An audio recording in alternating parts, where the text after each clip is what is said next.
नमस्कार साथियों। पिछले कुछ महीनों में कुछ खबरें बार बार सामने आ रही हैं जिनमें दावा किया जा रहा था कि भारत में चल रही सरकार कभी भी गिर सकती है। लोगों का मोदी जी पर से भरोसा उठ रहा है। गठबंधन के बाकी सभी साथी मोदी जी से खुश नहीं हैं। युवाओं में सरकार के खिलाफ गुस्सा है और वो कभी भी विद्रोह पर उतर सकते हैं, इत्यादि इत्यादि।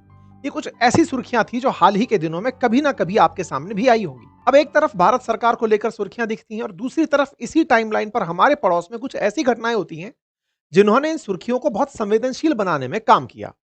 साथियों, मैं बात कर रहा हूं पिछले साल जून जुलाई में बांग्लादेश में हुई हिंसा, जिसमें प्रधानमंत्री शेख हसीना को देश छोड़कर भागने के लिए मजबूर होना पड़ा। और दूसरा हाल ही में नेपाल के अंदर हुआ विद्रोह, जिसने वहां की सरकार को गिराने का काम किया। और जो कुछ बातें इन दोनों विद्रोह में एक समान थी वो ये कि दोनों देश भारत के पड़ोसी देश हैं, जिनके पास हमारे साथ बहुत मजबूत रिश्ते हैं।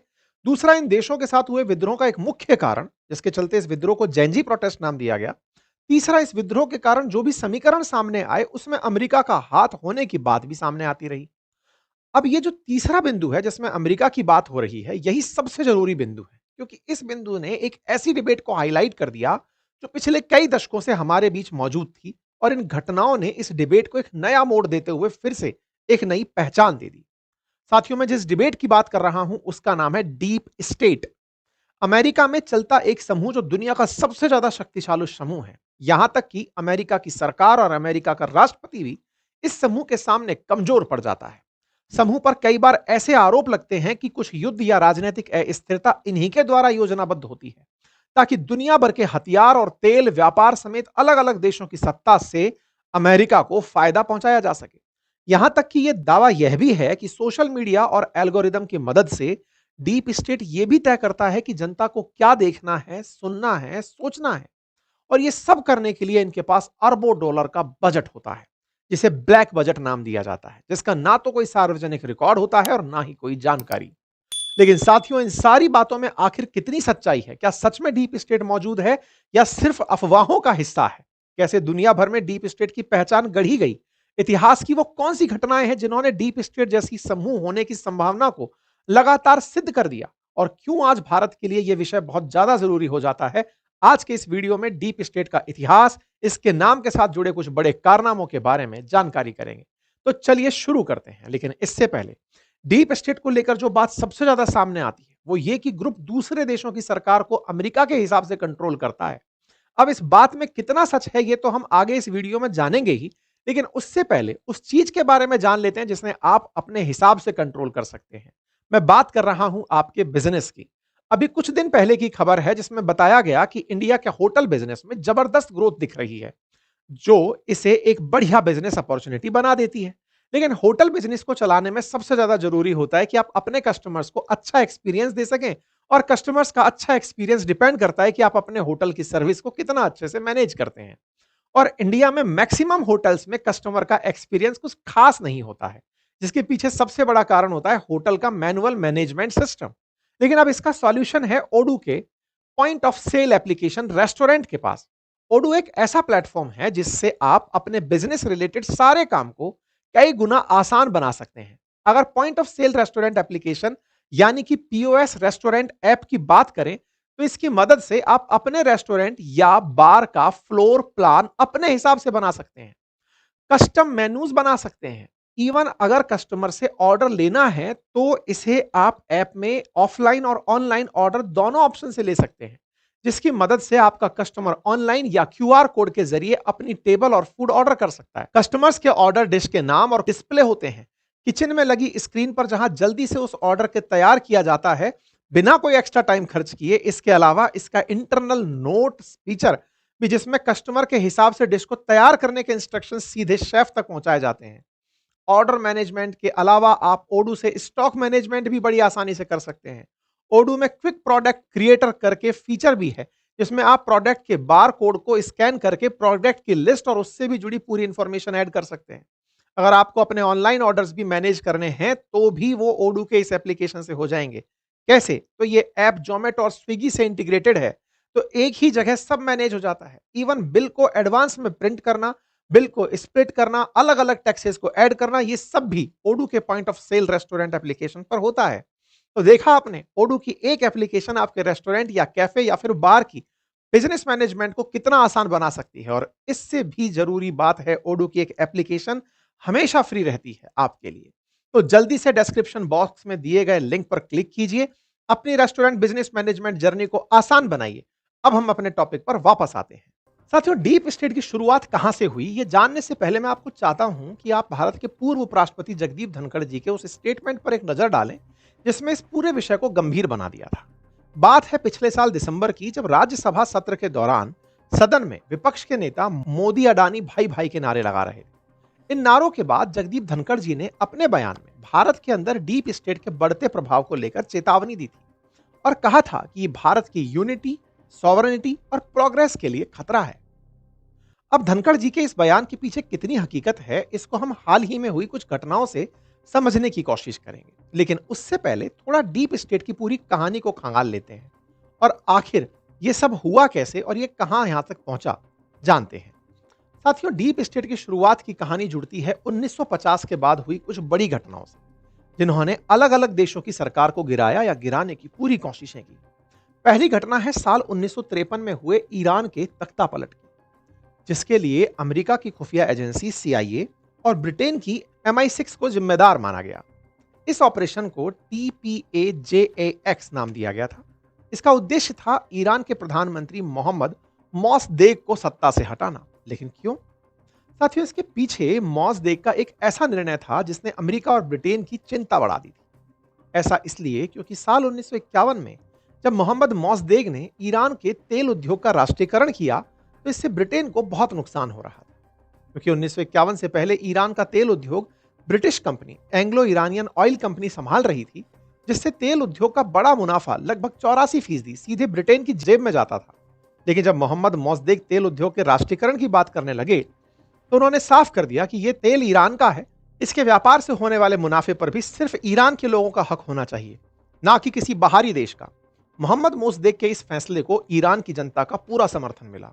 तेल उद्योग के राष्ट्रीयकरण से ब्रिटेन को तो भारी नुकसान की चिंता थी ही, इसके अलावा मोहम्मद मोसदेक की नीतियों को लेकर अमेरिका को डर था कि कहीं ईरान सोवियत संघ के साथ ना चला जाए। और ऐसे में मोहम्मद मोसदेक को सत्ता से हटाने की योजना बनाई गई, जिसके लिए CIA ने ईरान में विरोध प्रदर्शन को उकसाया, मोहम्मद मोसदेक के खिलाफ मीडिया प्रचार का सहारा लिया, राजनीतिक अस्थिरता फैलाने के लिए गुप्त ऑपरेशन चलाए। इस पूरे ऑपरेशन में स्थानीय एजेंट और नेताओं को पैसे और समर्थन दिया जाता रहा। परिणाम यह हुआ कि ईरान में तख्तापलट हुआ, जिसके बाद शाह मोहम्मद रजा पहलवी को सत्ता में वापस लाया गया, जो एक तानाशाह होने के साथ साथ अमेरिका और ब्रिटेन के इशारों पर चलने वाले लीडर थे। साथियों, 1953 में CIA के इशारे पर हुए इस तख्तापलट के 60 साल बाद 2013 में खुद CIA ने इस बात को माना था कि ईरान के इस तख्तापलट के पीछे उसी का हाथ था। इस घटना के एक साल बाद 1954 में लैटिन अमेरिकी देश ग्वाटेमाला और साल फिर 1961 क्यूबा में इसी तरह की एक बड़े सरकार विरोधी घटना हुई। इनके पीछे भी अमेरिका की खुफिया एजेंसी CIA का हाथ माना गया। और ऐसा इसलिए क्योंकि ग्वाटेमाला और क्यूबा में जब ये घटनाएं हुई, तब ये दोनों देशों में कम्युनिस्ट विचारधारा की तरफ झुकाव हो रहा था।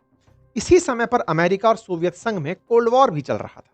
ऐसे में अमेरिका को लैटिन अमेरिका में कम्युनिस्ट विचारधारा का मजबूत होना एक बहुत बड़ा खतरा महसूस हो रहा था, जिसको खत्म करने के लिए एक खुफिया मिशन के तहत दोनों देशों में चल रही कम्युनिस्ट विचारधारा वाली सरकारों को गिराने का प्रयास किया गया। इसके बाद 1951 में ग्वाटेमाला की सरकार तो गिरी, लेकिन साल 1961 में क्यूबा की सरकार गिराने के लिए CIA का प्रयास फेल हो गया। साथियों, क्यूबा में किए गए इस हमले को बे ऑफ पिग्स नाम दिया गया था। जब इस हमले को अंजाम दिया गया, तब क्यूबा के राष्ट्रपति थे फिदेल कास्त्रो, जिन्होंने अमेरिका से दूरी बनाकर सोवियत संघ से दोस्ती कर ली थी। इसी दोस्ती को खत्म करने के लिए बे ऑफ पिग्स हमले को अंजाम दिया गया। क्यूबा में विद्रोह करवाए गए, लेकिन फिदेल कास्त्रो ने इस विद्रोह को इतनी अच्छी तरीके से कुचला कि बे ऑफ पिग्स हमला अमेरिका की विदेश नीति की सबसे बड़ी गलती में से एक बन गया। और यह सिर्फ अफवाह नहीं थी कि अमेरिका दूसरे देशों की सरकारों को गिराने के लिए ऐसे खुफिया ऑपरेशंस को अंजाम दे रहा था, बल्कि ग्वाटेमाला में हुए विद्रोह के बाद न्यूयॉर्क टाइम्स के वाशिंगटन ब्यूरो चीफ जेम्स रेस्टन ने भी यह बात मानी थी कि मीडिया ग्वाटेमाला और अन्य मामलों में अमेरिकी हस्तक्षेप के बारे में जो भी जानते थे, उसका बड़ा हिस्सा कभी लोगों के सामने नहीं आया। लेकिन साथियों, इन तीनों बड़ी घटनाओं का होना इतना आसान नहीं था। जितना सुनने में लग रहा है। जरा सोचिए कि एक देश के लोगों को अपनी ही पुलिस आर्मी के खिलाफ खड़ा करना, लोगों को अपने लीडर और सरकार के खिलाफ लाना, लोगों से उनके ही देश में दंगे करवाना, अपने ही लोगों का कत्लेआम करने के लिए उकसा देना, वो भी बिना किसी को पता चले। कितना मुश्किल काम है ये। और यही चीज है जो डीप स्टेट चर्चित समूह को ताकतवर होने के साथ साथ खौफनाक बना देती है। ना इसको किसी देश के बॉर्डर का फर्क पड़ता है, ना वहां की आर्मी का, ना वहां की पुलिस की संख्या का, बल्कि ये पैसे और अपने खुफिया लोगों की मदद से इतनी चालाकी और छिपकर काम करती है कि सामने वाला आदमी अपने ही घर में आग लगा रहा होता है और उसको जरा भी भनक नहीं लगती कि हजारों किलोमीटर दूर बैठा दुश्मन के इशारे पर यह सब हो रहा है। इनकी ये छिपी हुई ताकत ही कारण है कि ट्रंप से लेकर पुतिन जैसे लीडर भी इस समूह को लेकर बार बार बयान देते नजर आते हैं। साथियों, इस गुप्त समूह के पास ये ताकत तो 1950 से पहले ही थी, लेकिन इसे अभी वो पहचान नहीं मिली थी जिसे इसे आज जाना जाता है। क्योंकि इन 3 बड़ी घटनाओं के बाद डीप स्टेट जैसा किसी समूह का नाम लोगों के सामने नहीं आया था, बल्कि ये सब शुरू हुआ 1960 और 70 के बीच, जब अमेरिका के बहुत से गुप्त हस्तक्षेप की जानकारी जनता के सामने आई और इस जानकारी ने एक बड़े सवाल को जन्म दिया कि आखिर अमेरिका की इस नीति के पीछे अमेरिका की चुनी हुई सरकार है या फिर खुफिया एजेंसियों के अधिकारी। अब एक तरफ लोगों के बीच यह सवाल था और दूसरी तरफ 1964 में जर्नलिस्ट डेविड वाइस और थॉमस रोज की लिखी हुई एक किताब जिसका नाम था द इनविंसिबल गवर्नमेंट। इस किताब में लिखा गया कि अमेरिका में 2 तरह की सरकारें चल रही हैं। एक विजिबल सरकार जिसे चुनाव के जरिए जनता चुनती है, और दूसरी है इनविजिबल सरकार जो किसी के सामने नहीं आती। साथियों, डेविड वाइस और थॉमस रोज ने अपनी इस इनविजिबल गवर्नमेंट वाली थ्योरी को सीधे सीधे उन खुफिया ऑपरेशंस से जोड़ा जो सीआईए की मदद से दूसरे देशों की सरकार को गिराने के लिए किए जाते थे।